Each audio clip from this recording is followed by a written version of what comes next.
はいどうも軍曹です。今回の動画はですね、江田島湖陽港から呉港へ瀬戸内シーライン古高の動画です。オープニング後にねテロップ入れてたと思いますが、入船姉さんが広島三鷹航路に嫁入り船してしまいましたんでね、かつては2隻でバリバリ走っていたこの航路も今は古高が孤軍奮闘しているという状況であります。高速船もねこの航路ちょこちょこ入ってはくるんですけど、だいぶ便が少なくなったんでね、古高なくしてこの航路成り立たずってとこです。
ご覧あれ、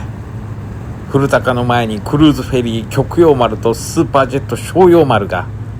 こういうの見るとあの曲を歌いたくなりますな。わかるおじさまだけご一緒にどうぞ。